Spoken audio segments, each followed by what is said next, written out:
We are live, guys. Welcome to Wednesday PuckTime. I am, of course, your host, Carmine Bianco. And today I have a special guest with me. Andrew McInnis has the day off. I think he's celebrating his victory with his 5% play. The Colorado team total, congratulations to him. It hits in the first period. But I've got the next best thing, or maybe even better. Brian Leonard, fresh off of Total Bases show. Brian, you're up early today, man, in Vegas. That's got to be like a 5 or 6 a.m. start time for you. Back to the 6 a.m. starts for the next 6 months. We've got to do it that way because Brandon's in Tokyo, and I think it's 1 a.m. his time. So luckily I'm a day person. So by the time I get on this show, I'm already got half my day done. That's it. Your coffee or your Baileys or whatever you drink, tea. For me, it's tea. It keeps my throat, for the most part, from drying up on me. But thanks, everyone in the chat. Kylie, yes, we're going to get that pod going. Titans, Nebraska, Ron Mexico. I'm not really sure which one that is. But as you guys join, do us a favor. Hit that like button. Only a couple games in the NHL, but some intriguing plays that we were going to be able to discuss with the Boston Bruins and Buffalo Sabres and the New York Rangers and the Toronto Maple Leafs. Currently, only two of these teams in a playoff spot right now. The other two are dragging up the Eastern Conference. So it's an all-East discussion today, Bri. That's got to be good, no? Yeah, I noticed that. Nothing on the West Coast today. So if you're a hockey fan, your day is going to end early. Yeah, and if you're a hockey fan, Bryce, some of those games, some of those results yesterday are just beyond what I expected in the NHL. Minnesota Wild looked like they were coasting against the Tampa Bay Lightning, and then the Lightning just flicked the switch and won that one. The Islanders, a big loss for the Islanders at home, which drops them out of a playoff spot. The Canadians do the Sabres a favor and beat the Hurricanes. So the top spot in the East could flip tonight in that one. Detroit and Ottawa. I'm not sure if you watched any of that game, Brian. I watched a bit of that game, even though I didn't have action on it. But Dylan Larkin is not liked by many. I think he ran into who was the goalie for Ottawa yesterday? Ullmark, I think it was. Bumped him. Zub went after him. Brady Tkachuk went after him. Dylan Larkin doing what Dylan Larkin does, which is get under people's skins. And then the West, as we know, Brian, and the Pacific, the Vegas Golden Knights. I got to stop judging them on one very strong period of play because they go into Winnipeg and lose 4-1 after beating Dallas. Yeah. I don't get it. Then Dallas loses to the New Jersey Devils. The Nashville Predators continue to win, score 5 in the first period. The LA Kings pick up 1 point in OT. They really needed 2 against the Calgary Flames. The Oilers win and the Ducks win. And we're right back to talking about that race in the Western Conference, Bri, and who is going to make it and who doesn't. You're a Vegas guy. What's up with the Knights? Do they make it? Don't they make it? Or is it just we're not going to know until the last week of the season? Yeah, we were out last night. Rob Bino was in town. We all got together. His son plays for a band, and they were touring here in Vegas, so we got to go see him. So Ted Sabransky was there. Ski, who does NBA basketball, and he's a real nice guy. And Rob Bino and myself. And so we're at the Yard House. 18 people at the Yard House. They have TVs everywhere.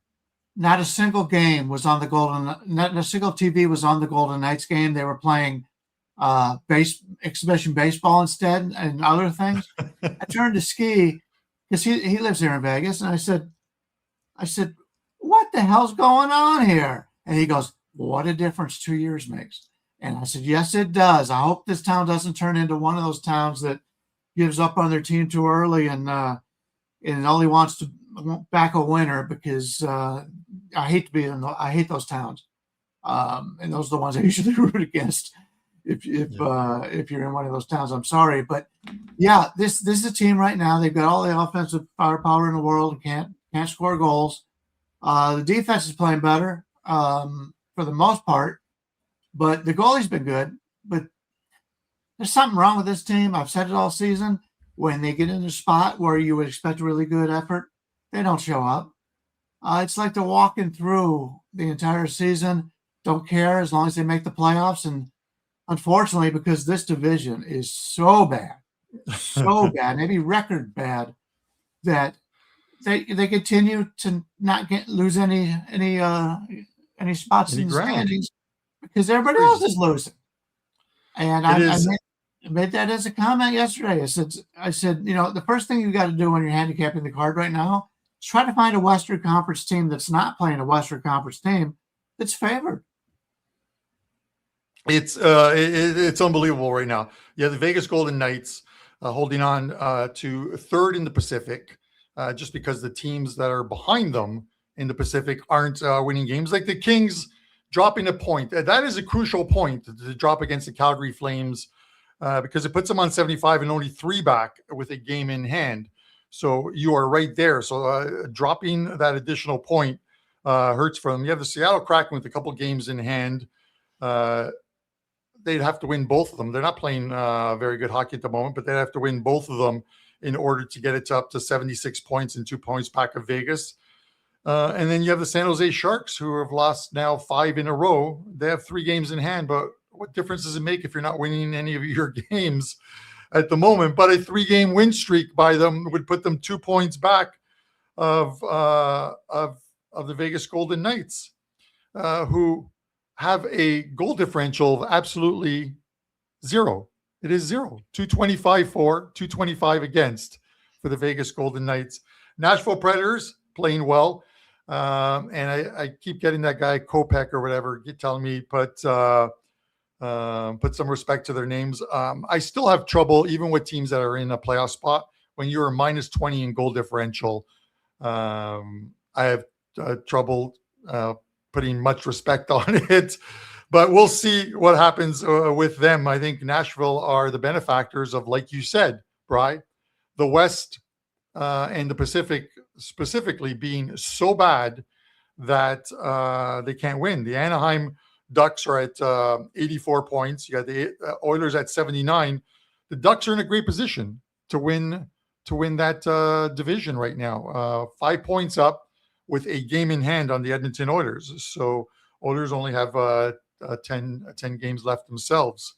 So I don't know the way it's going to shake up. The St. Louis Blues keep doing, winning a few games. The Blues are like 7-2-1 their last 10 games. You have the Winnipeg Jets, who seem to be hanging around, but they're still on 72 points. It's so tough to make up 5 or 6 points with 10 games left. Agree? I agree. And I want to talk about, if you don't mind, when we finish this, I'm going to talk about something in general I think is a good betting strategy when you're looking at the NHL. Yeah. So looking at the NHL, Brian, let's kick it off with the very first game of the night. This is the Buffalo Sabres and the Boston Bruins. Bruins, second of a back-to-back. Swayman was in goal last night in the loss to the Maple Leafs, who, even this one is confusing to me, and I'll get to it in a second, Brian. But Sabres minus 203, the Bruins plus 164. Total sits here at 6.5, shaded a little bit to the over. We're going to see for the Bruins in all likelihood Korpisalo, because it was Swayman in goal last night. The Bruins have the Leafs' first-round pick, and it's almost like 2 mushes in once. Not only losing at home, but losing to the team whose pick you own, that you want to beat them so they can finish in the bottom 5. I just don't get it with this team. Or actually, no, if the Leafs finish in the bottom 5, the Bruins do not get their pick. Is any other pick? Is that correct? I think that's correct, if I got that right. Might have screwed that one up a little bit, Bri. Well, I'm looking at it this way. My thoughts, and I'm going to toss it to you. Bruins, second of a back-to-back, haven't been a very good team in that situation. But away, their last 10 games on the puck line, the Bruins are 2-8 on the puck line. I'm normally not a puck line player. I've played maybe a handful, 4, maybe 5 all season long for clients, but this might be a spot to take the Sabres on the puck line. What are your thoughts on this game? Yeah, Boston had the last 2 days off before facing Toronto. It is the second of a back-to-back, and then they get the next 2 days off. So they've got even though it is the second of a back-to-back for Boston, it's probably been a pretty good week for them with having this extra time off. Take a look at Buffalo. Buffalo is coming off of a 4-game road trip. They won the first 3, all in impressive fashion, against 3 contenders. Then they play Anaheim, and they went to overtime and lost that game. So they are coming home off of a loss, but overall, if you had asked them coming out west if they could go 3-1 against teams that are in the playoff position, they'd gladly take that. They have had the last 2 days off. They play Boston today, and this is the first of a bunch of games at home. So you've got a Buffalo team who's been very good at home all season long, playing in their favorite position here, which is the home favorite. But first thing I looked at, I thought the line was really high based on Buffalo coming home for this. And then when I take a look at what the goalie situation is, Buffalo, I don't think it matters who the Buffalo goalie is. I don't think there's a drop-off. I think there's a huge drop-off for Boston in that regard. So that's part of it. Playing the second of a back-to-back is part of it. I wanted to look at that game, and I'm an underdog player, and that's what I want to talk about when we get a little bit of time today. But so the first thing I'm looking at is trying to find a way to play Boston. They were a 153 underdog overnight, and they've been bet up everywhere. A lot of sharp books out there got them as high as 174 now. So the wise guys, the guys who bet for a living, are all on Buffalo here. I can't find a way not to go against Buffalo here. So it's either find a way to play Buffalo or I'm not involved in this one. Do you think this is one of those ones, Bri, where, and I know you're not a props guy. If Andrew is here, he might be looking at like the shot props or the goalie save props and maybe looking at Korpisalo, figuring the Sabres are going to get some shots on goal, try and take the game maybe to the Boston Bruins early in this one. The fact that they're on the second of a back-to-back. The Bruins have beaten the Sabres in 2 of 3 games this year. I think one of them went to OT, all sort of low scoring games as well too. It's just one of those ones where I get where you're coming from. Maybe look for different ways of playing it. I don't think anyone wants to lay minus 210. It kind of almost reminds me of the Monday night game where Andrew and I discussed the only game on the night, which was the Rangers and Ottawa, and it just seemed like the world was on Ottawa. They won the game 2-1. It's all that really matters. But the Rangers practically didn't show up with only 4 shots, I think, for almost 2/3 of that game. Yeah, I forgot to mention that Buffalo first came back off of a extended road trip, 6-1 on the season. So they're a young team. They are able to come back from that and do very well. So if there's people out there that are interested in that, they've been very good in this position before, playing a Boston team and second of a back-to-back with a goalie. They should be able to have some good value here with. So maybe Buffalo team total over, Buffalo regulation. Maybe I'm not a regulation kind of guy for the most part. I don't want to lay the 1.5 for the most part, but if you can find a way to play Buffalo on this, you should be in a pretty good spot. But keep in mind, hottest team in the NHL, and you are playing them at a high level right now. So that's enough to keep me away from betting this game itself. Every once in a while, I want to highlight some ones, but there is no way that with 10 games left and trying to win the division, the Atlantic Division, and the number 1 seed overall, which they're currently 1 point back of Carolina with the same amount of games, that the Sabres are going to rest any players in this one. So Patton, I hate to, regardless of what the final result is tonight, all the guys are going to be out there. Alex Tuck, Tage Thompson, Rasmus Dahlin, they will all be out there in full force. Josh Doan, the Sabres are playing well. Brian, they're 12-1-1 since the Olympic restart. that break. 12-1-1, one loss. The one regulation loss, I think, came I think in their first game. I think they played the Washington Capitals, and then the other loss came against Anaheim at the end of this road trip. So normally I would probably be on the fade train, a team off a West Coast trip, but having the extra day's rest against a team that is playing the second of a back-to-back, I think those two sort of even things out. I'm gonna take that puck line thing and just fade the Bruins on the puck line, where they're 2-8, their last 10 away from home on the puck line, and that price comes in at let's have a look. That price comes in at a juicy -1.5 plus 122. So I'll take the plus 122 on this one. Brian, before we get to this next game, and then of course a pod play. Talk to me about baseball, man. It's like right around the corner. It is hours away. Probably about 11 or so. Yeah, their start today. The Yankees are at San Francisco. It's going to be on Netflix, I guess. We'll see. I don't know. They're making a big deal out of this game. Obviously, they're going to have some celebrities and stuff there. I don't really care about any of that, but I know the baseball is around. And tomorrow and Friday, there's more games. If you are looking to play tonight's baseball game, don't go crazy because it's the first day of the season, their first game. It's on TV, whatever. What you want to take advantage of is tomorrow and Friday, because the tournament's going on those days. And with the tournament going on, everybody cares about the tournament. Which is why we love having hockey and NBA on those days that we can take advantage of it. So there's going to be much better choices to make the next couple of days in betting baseball than today.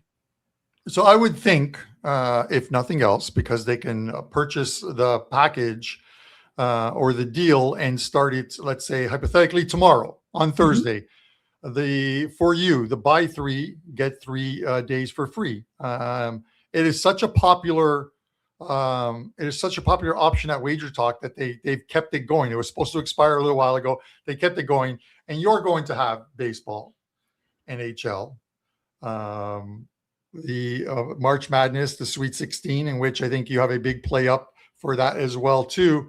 What better day than than pick up 6 days for $69 and get 3 of those? I'm not going to tell people to grab your package, because that's a buster thing, but grab that deal for you. I think that's a great deal. It definitely is. And chances are I'm not going to have anything big today. I'm not going to have anything in hockey, unfortunately. I'm not involved in the baseball game. So, yeah, get it tomorrow. And you mentioned the big play we got on Friday. We got a 5% play in college basketball. And the big dance so far, 2-0 on our 5% plays. Loving this game on Friday. I'll be putting up Thursday and more Friday basketball up. Baseball tomorrow, we'll have that. And obviously, as I just mentioned, when everybody's paying attention to the tournament, they'll be paying less attention to the sports like hockey and baseball. So we'll get some good hockey plays the next few days too. But tonight's one of those days that I can prepare for tomorrow a little bit more, because other than some final touches in the NBA, I may be passing on today's card. All right. You have it. You can just pick it up and you get to choose the day and when it starts. So you can choose Thursday. Speaking of ignoring some plays for today or teams, shouldn't we be ignoring these two teams at the moment? Let me get them back up there. Sorry, Bri. The New York Rangers, 1 day's rest, minus 118 in Toronto. They're off a loss on Monday night to the Ottawa Senators, 2-1 on home ice, where they continue to score 2 goals or less, it seems, at home. I think that's their average, is under 2 goals for the New York Rangers. At home, they get the Maple Leafs off a win in Boston against one of their heated rivals in a game that means absolutely nothing to them. And the Leafs return homer and minus 102. The total sits here at 6. I'm going to let you go first on this one, because my thoughts on this game will also be a pod play. Okay. Well, we got the Rangers here. They just beat Toronto at home on the 5th, so it's somewhat recent, the last 3 weeks. They win that game 6-2. And it's not many games that the Rangers have won at home. In fact, since that time, they played 5 games at home. They won 1. They beat Calgary, lost to the Kings, lost to the Devils, lost to Ottawa, and lost to Winnipeg. So, but now they're at their preferred position, being on the road. They won 3 out of the last 4 on the road. I talked about it earlier in the year. I talked about how good the Kings and the Rangers are on the road consistently each and every year. The Rangers have been just as good this year on the road. Problem is, they've been horrendous at home. Last few games they've been playing, somewhat on the lower scoring end. 3 goals in the Ottawa game, 5 in Winnipeg. But against Colorado and New Jersey before that, they had 9 in those 2 games. So we're looking at something. The total in this game right now comes in at about 6, slightly to the over. So they're playing a little bit more free form than they were earlier in the season, despite the last 2 games going under. For myself on this game, when I take a look at Toronto is playing the second of a back-to-back, but they had these previous 2 days off. So you got second of a back-to-back against third game in 4 days. So I'm not sure either team has a rest advantage here. They both traveled. We've got a Toronto team comes in. They lost 3 in a row, got that victory last night against Boston. They got the next 2 days off, whereas the Rangers have to play again at home on the 27th, which is Friday, against Chicago. So I thought the game would come out around the pick'em area. Maybe the Rangers slightly favored. They opened in the 112 range. Now I'm seeing upwards. One offshore that I respect is in the 130 range. Money's coming in on the Rangers here. Smart guys are betting the Rangers. I don't know if I'm smart enough to follow them on that. It's getting to the point where you can catch Toronto as a home dog in the 112 range. How I can't see, as bad as Toronto has been, and I don't like to play Toronto, but it's getting to the point that they're kind of forcing you to look that way, aren't they? Yeah, it does. You know what I mean? Like, if there's the one sort of caveat, or when you look at this game, the one thing that maybe sticks out just a little bit is the fact that as far as goaltending goes, the goaltending advantage lies with the New York Rangers, as we should see Igor Shesterkin in goal tonight, only because I think Jonathan Quick has an injury. So it's Joseph Wall versus Shesterkin. Shesterkin essentially kept them in the game on Monday night against the Ottawa Senators. It's just the Rangers just couldn't score, couldn't get any shots on goal at any point. But I get it. The Rangers do have, 19 wins on the road. They do have 15 wins in regulation, which is the same amount of regulation wins on the road as the Carolina Hurricanes, and they're fourth behind Tampa Bay, Buffalo, and then I believe Ottawa and Pittsburgh both have 16 road wins, and then you slot in the Rangers at 15. So even though they have, I think, the 11th best road record, they do seem to win games on the road. At home, it is feast or famine, and it's famine for them. They just can't seem to do anything. So you guys let us know in the chat who you guys think is going to win this Leafs one. I know Lex is in there saying, trust the process, take the Toronto Maple Leafs at plus money if you can find them somewhere. It's going to be an interesting game, Bri. But with that said, I'm going to change things up a little bit. Give me a second here, guys, because Andrew, who's normally here to be our tech advisor, is away. He's in the car listening to the show right now. But that brings me to the pod play for today. So let me get this pod play up there, and I'll keep Brian up there as well too. This is today's pod play. We need to get back into the winner's circle with this one. The Rangers and the Leafs, first period over 1.5 minus 130. The current bankroll is at 72.11.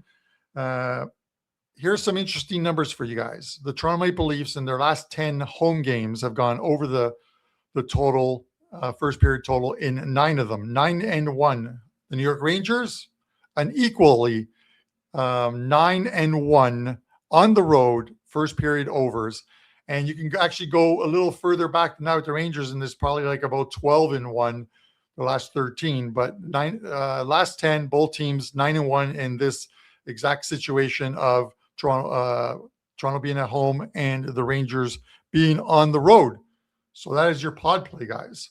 Brian, I know you're not a first period totals guy, but you kind of got to stick with what seems to be winning. 90% clip the last 10 games for both teams. I'm not a huge prop guy, and I don't even know if this is available. But with the Rangers, they had 4 shots on goal in the first 2 periods of the last game. What about shots on goal for the Rangers in the first period? Can you get the first period? I know in the game you can get it. But if you get it in the first period, you would have to think that's the goal of the team, is get out there, try to beat them down the ice and get some shots on goal. And just as a comedy segment, you would think when there's a wall in front of the net, the other team wouldn't score. Toronto's got the only wall in the country that can't stop a puck. Yeah, he's like the Berlin Wall. It came down, which, the interesting thing is, Brian, it took me probably like my 30th visit to Vegas, and I've been there like 70, 80 times. I've been to Vegas. It took me to like my 30th visit to finally go and piss on the Berlin Wall. That you can do that, guys. There is a piece of the Berlin Wall on Fremont Street. Main Street Station. Yeah. An actual piece of the Berlin Wall. And that's the one bathroom. thing and they have if you're cheap like I am, they got a really good buffet at the Main Street Station, by the way. the home style cooking, fried chicken and that kind of stuff. But that's the thing. Anytime I take them there, I said, they got a great parking lot right here. They validate your parking lot, your parking. You go in, you get the buffet, and you go piss on the Berlin Wall. Yeah. What better, you think of all the things in history, and what better feeling than pissing on the Berlin Wall? And after that thing fell, it's kind of like, if you have some of that soil from the last time, the dirt roads in Toronto, the last time the Leafs had a Stanley Cup parade, there was no paved roadways back in 1967, which was the same year in which they did have shoes, I hear. They did. Sandals, but yes, sandals. Also, the color TV was invented in 1967. So I have fun with Toronto Maple Leaf fans because all of my friends are Toronto Maple Leaf fans, but they have not won a Stanley Cup since the expansion era. There was only 6 teams when they won a cup. They had a 1 in 6 chance. If I had a 1 in 6 chance of winning something, I think I could do that. It's our friend Fezzik in the Westgate contest.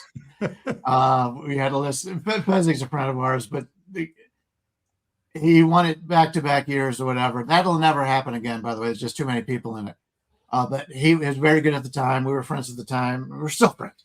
But so I went through him with the whole thing, and congratulations to him on that. But yeah, anytime there's more teams, more players in the league, all this stuff, it's a different time. It's a different day. Yeah. Brian, listen, I'm super excited, even though tomorrow I will not be on the show. It'll be, This makes us all excited. Yes, yourself and Andrew and Don Buster will be making another appearance tomorrow. But I'm super excited about first pitch and being on first pitch tomorrow. Yeah, we did first pitch today. Found a way. We're trying to change it up a little bit. If you haven't had a chance to watch it, go back. I believe you can get a little bit of information there on the one game tonight. Tomorrow, can't wait for my 6 o'clock wake up call and start at 6 o'clock Pacific tomorrow. But really excited about the baseball season. Last year, we put out a parlay every day. We each gave one leg to the parlay. I said, I'm not a big parlay guy. This thing's good. We're going to end up losing money on this. We went the entire season and we made money on the season. I'm so amazed that we were able to do that. I'm going to try to do it for you again this year. I'll give you some best bets. But that goes on at 6. I'll be back here. Am I back tomorrow? I'll be back tomorrow, Yeah. right? Yes, you are. Okay, and Friday, I believe. I can't get Can't time get off enough with of you people. I can't get enough of you. It's listen, when you bring the numbers and the stats, and you're beloved in our chat, everyone absolutely loves you. So a great way of showing that they love you is by picking up your buy 3 get 3. I'm not gonna say by grabbing your package, No, although I just did. I don't know why I keep saying that. I don't know why. It's in your head But now. it's in my head. I am off to Buffalo on Friday. Probably the draft room, which is a sports bar near KeyBank Center. If you're in the Buffalo area, pop by for some afternoon drinks. I will buy you a beer, some wings, whatever. But Johnny and his beautiful wife Paula will be there, and my friend and I are driving over. I'm hoping that there are agents working at the border, so I can get through. So just let me through, man. I have Nexus or whatever. Just let the guy through. I got Nexus. It's all good. Okay, Bri, let's close this up before I get Andrew giving me a hard time that I'm on first pitch tomorrow and he's not. Well, I came on to ask him if he wanted to be on because we're having somebody might not be able to make it, and he's not here. Do you want to do it? Yeah, absolutely. I'm doing baseball this year. I'm going to compete with you and Tokyo Brandon and Don Buster and Trig. I'm going to be doing baseball all year long, and I'm looking forward to it. This is going to be an epic summer for me with the World Cup, with the NHL Stanley Cup playoffs, and with baseball. So absolutely, if Andrew really wanted to be on the show, he would have been here today doing this one. Yeah, though it may be only one-time occurrence. So yeah, it's too bad. It's too bad. Yeah. Okay, Brian, before we close it out, what do you got going on at WagerTalk? Any plays that are loaded at the moment, and then anything that might be happening tonight? Yeah, I've got a 5% play right now on the Friday Sweet 16.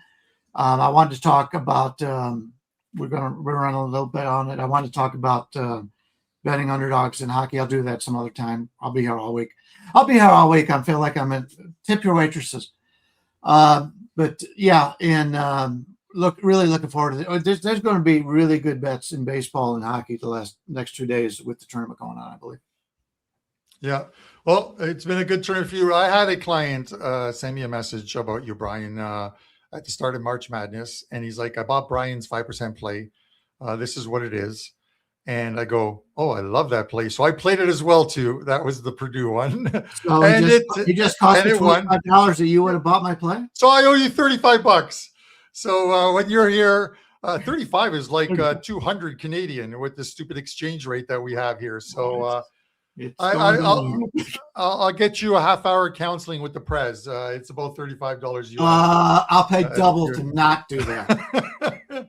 But I'm looking forward to seeing Johnny and his wife on Friday at the game.